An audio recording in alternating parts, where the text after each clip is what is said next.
Everyone, this is the overview for Chapter 5, and um, I'm not going to spend a lot of time going over the statistics that are given in the text. I know that you can read, and so I won't move through those. However, I do want to focus on some of the more meaty, if you will, parts of the chapter, so I'm going to start with this slide where there's a discussion of the consequences of rape. And I know that this may be a tough chapter for some people to cover. Rape is unfortunately far more common than many of us believe. As someone who, prior to teaching, was an administrator at a Pomona College in Claremont and then at Cal Poly Pomona, in Pomona, my job was to do student discipline. And so, unfortunately, I dealt with um, rape cases every year on these campuses, alleged rape cases every year, I should say. And so I know how difficult these cases are, both for the victim as well as the alleged perpetrator, or the survivor is the word we use, as well as the alleged perpetrator, as well as those of us on campuses who are charged with investigating these allegations and proceeding with disciplinary proceedings. So I want to focus here on the consequences of rape. Um, I can't stress enough that every person, and I say person because both men and women can and are raped, can be and are raped, although, of course, women are raped in much larger numbers than men. Every survivor is an individual. And of course, then that means each individual has their own way of reacting to processing the traumatic experience of sexual assault and forcible rape. And I put those two separately because if you're a criminal justice major, or minor, you know that a sexual assault in most states is defined differently than that of rape, forcible rape. Rape involves penetration of a person's either vagina or anus, whereas sexual assault could be an attempted rape, or it could be the non-consensual touching or fondling of a person's body. And so in California, the penal code does define forcible rape as well as sexual assault. And then there's a separate crime dealing with forced sexual behavior, and that is oral copulation, when one person forces the other to give oral sex. So, focusing on the rape survivor's response. Um, for survivors, as I said, because everyone is an individual, there are varying um, responses to what has happened, as well as varying um, abilities or um,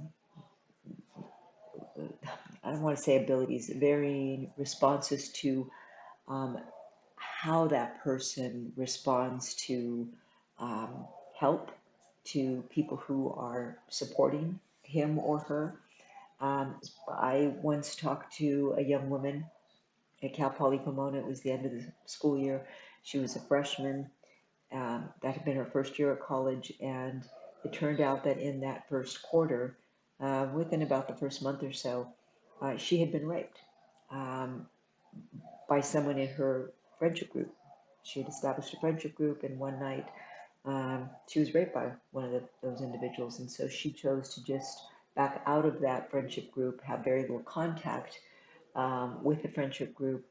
And when I asked her why she had not come in when it occurred, because she said it was because she didn't want people to have to choose between whether to support her or whether to support him. And so she viewed it as more her responsibility to just back away from that friendship group and to not cause any sort of disruption to it. Um, and for me, that didn't make a whole lot of sense because it meant she's taking on the burden, essentially, of what happened. But for her, it made perfect sense. And it was my job then, it is not my job now to judge how she processed and dealt with what had happened to her. And so I strongly encourage all of us when someone does come forward and say that they have been sexually violated or sexually assaulted, raped, that we believe them, number one, but also that we support them in the way that is appropriate for them. And that will differ with every individual. So for some survivors, they may have a very difficult time overcoming what happened to them. Some will outright reject uh, any kind of therapy or counseling and believe they can get over it on their own. Others gravitate toward the counseling and the therapy, recognizing they need it. Um, but I think at some point, most survivors have to talk to someone, whether that's immediately thereafter, in the months following, in the years following. At some point, I think survivors have got to talk through what happened to them to really truly process it. And there are two major phases that have been identified by sociologists: acute phase and the lingering phase. The acute phase is that first um, month to 3 months typically. Excuse me again, my got this lingering cough here.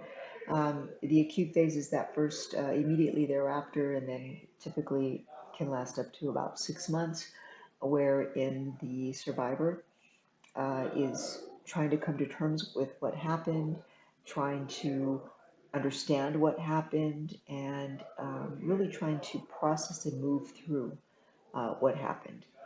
And then the lingering phase can last for years. It really just depends on the individual.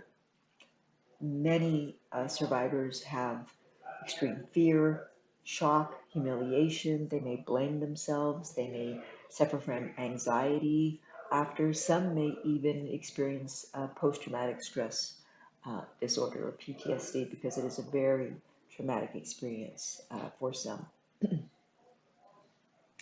Um, there are many survivors who will not report a rape. And so the numbers that we have, the numbers that are cited in the text, it's made very clear that these are the best guesstimates that we have based upon the numbers of reported rapes. Um, we know that there are a number of rapes that are just reported. And one of the major reasons is because many survivors say they didn't want to report because they didn't want to have to relive the experience, be questioned by the police. They didn't want to have to have a rape kit, the rape exam done on them. They felt like it would have violated them yet again. Others may not report because, again, they blame themselves. They fear no one will believe them. They're humiliated by what happened. Um, they're in shock. They don't even believe it happened. Any number of reasons there are for why a survivor might not report. Sorry, I'm drinking water here to try to prevent myself from coughing. Okay, so then let's focus on the culture of rape because there are sociologists who study rape who um, believe very strongly that one of the reasons why there are so many rapes in the United States is because the United States has what they call a culture of rape, that there are these social factors within our dominant culture that, whether we're aware of it or not, help to perpetuate the rape culture. And so some of the ideas that they point to are, or some of the facts or factors that they point to are that in the United States, we have a culture in which women are very much objectified. Women, if you watch sports, like if you're a football fan or a basketball fan, you know that many of the more popular or well-funded teams have cheerleaders who cheer their teams on. And so if you're a Laker fan, you know about the Laker girls. If you are a Dallas Cowboys fan. The Cowgirls were quite popular when I was a kid in the 70s watching football. But basketball, as I said, the Laker girls, most major sport teams have females cheering them on. And the females tend to be very scantily clad and dance to music that is, dance quite suggestively to music that is hip hop or rap or pop. And again, it's supposed to be quite entertaining for fans. Also, I'm thinking about boxing. While I like boxing, I'm a big fan of boxing. In fact, my favorite boxer is Canelo Alvarez. For any of you else out there who are Canelo Alvarez fans. But if you've ever watched a boxing match, you know that after every round, some scantily clad woman, usually with very large breasts, holds up the round that has just ended, number one or number two, three, whatever, and walks around the ring. And then she does that again when the next round's going to start. So I'm pointing out here the objectification of women, and it's not just in sports. It's also, we just think about most movies or video games or hip hop artists, pop artists. Women typically are dressed very scantily, showing off their bodies. Men often are fully dressed, showing off very little of their bodies. Also, this idea that there are some cultures, and that's outside of our culture. I want to focus on the U.S. culture. Violent pornography. There's some research, although it's not strong research, but there's some research that shows that when males watch violent pornography, they're much more likely to be sexually aggressive soon thereafter than when they just watch, regular non-violent porn, where there's more consensual activity and there's not a whole lot of force used. But I also want you to just think about most of the movies. There are many times where two people don't like each other. I'm thinking here of Mr. and Mrs. Smith, but I mean, there's so many movies out there. The one that comes to mind, though, is Mr. and Mrs. Smith, where these two people don't like each other. In fact, they hate each other, and then at some point, they are falling all over each other, and some fairly rough sex is had. And there's no shortage to a depiction of rough sex in movies and even in TV shows if you watch streaming shows. So there's also this myth that's part of this culture of rape that women ask for it by the way they dress, by the way they talk, by the way they walk, that there are some women who just quote want it. Also, some women are viewed as objects in some sort of male competitive game. In fact, there was again another movie, 10 Ways to Lose a Guy or something like that, where a man made a bet with his friends. He saw a woman in a bar and made a bet with his friends. Hey, I bet you I can get her to sleep with me. And his friends made a bet with him. And so throughout the movie, he pursues her, even though she does everything to try to dissuade him. Also, there are some men who believe that if women didn't want sex, then they wouldn't act a certain way, dress a certain way, etc. So therefore, if they are raped, then they must be responsible.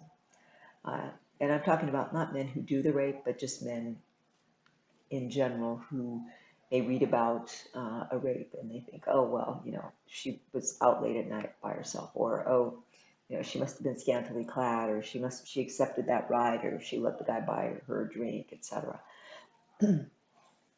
And the culture of rape, some sociologists suggest, our American culture encourages women to be submissive. We're supposed to be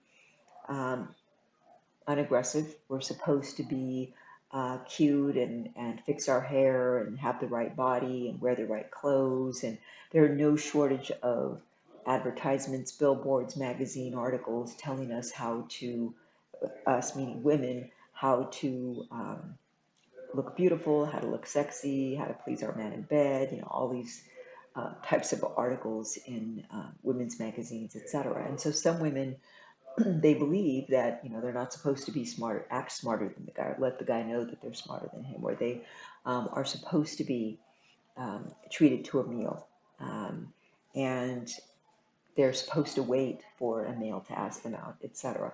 And I, for one, believe that time should be long gone, but I find that even today, many younger female students have been brought up with that belief that, well, I'm not supposed to do the asking, he's supposed to do the asking, or I'm not supposed to send the first text message, he's supposed to. And this is very much a heterosexual paradigm. I think there's difference in the LGBTQ and the LGBTQ community. Okay, so again, sorry, I'm just trying to drink water so I don't start coughing crazily. All right, now I'm going to skip to the theories. There are two major theories, or several major theories, about why women rape men, and this has been studied for many years now, and so there are different theories. Psychological theories. This is the idea that rapists have some sort of personality defects or emotional disturbances, meaning they're perhaps emotionally, socio-emotionally inept, and they don't know how to interact with women, and so they may become frustrated, and that might lead them to rape. There are some who believe that some men are very authoritarian and believe that they should get what they want. They feel entitled, and so they're much more likely to rape if a woman says no to them than somebody who is used to hearing no. Excuse me. Social psychological theory. This theory is an interesting one because it kind of turns the idea of rape on its head in terms of, excuse me, let me pause this for a second. Okay, so the thinking is that in some societies that are very sexually restrictive, so think about Muslim nation states where if a woman has sex outside of marriage, no man's going to marry her, essentially, at least that's the thinking, that men are much more likely not to expect that they would get sex outside of marriage. And so they may not even pursue or try to attempt to have sex with a woman. And even if they do, that they, once upon being told, then they accept that because they know, hey, this is out of the question in our society. On the other hand, in a society where there's a lot of sexual permissiveness, where men are used to having sex and obtaining it, and women are much more sexually permissive as well, that a man who is used to hearing yes may have a much more difficult time hearing no. And that may make him angry, and he may feel entitled then and then rape. Feminist theory blames rape on gender inequality. And so for feminist theorists, they argue that when men rape, it's simply an expression of their dominance over women, and that rape is really about power. I am a fairly strong believer in this idea that rape is really about power, because I think when women rape men, they do it to exert their power, their dominance, and to show a man that they could have control and dominance over him. And so I think it is very similar to when men rape. But of course, that doesn't explain all of them. I mean, these are various explanations. No one theory can explain every single rape, and these theories here can't explain every single rape. The male peer support theory makes the argument that men in their peer groups, they learn to support one another, and that men may learn that aggression toward women is what they're supposed to do, and they may get props and support from other men when they talk about women in a particular way, when they treat women in a particular way. And so for these men in these types of peer groups, this is their way of showing their masculinity. Okay, and then finally, there is a discussion about child molestation or sexual assault of children. And unfortunately, this is more common than we know as well. Um, Child molesting is typically done by straight men, white straight men, typically, although for many years people believed the myth that it was gay men that were doing this primarily, but no, it is straight men, particularly white men. But we do know some things. We do know that molesters tend to be older than men who rape. We also know that molesters are more likely than rapists to have been abused as children. We also know that molesters tend to be gentler and more passive um, because they've got to gain the trust of of the children who are they abuse, who they molest. It's called grooming. Probably many of you know that term. Studying another class. Grooming requires that the molester befriend the child, gain the child's trust, and that's typically done through spending time with the child, giving the child gifts and praise and love and care, so that at some point when the molester makes his move, he's able to then gain the child's trust and have that child trust that this is normal, this is how people who love each other show their love. And of course, molesters are generally less likely to exert physical force. Um, so that is it for the overview of chapter 4 that I wanted to present.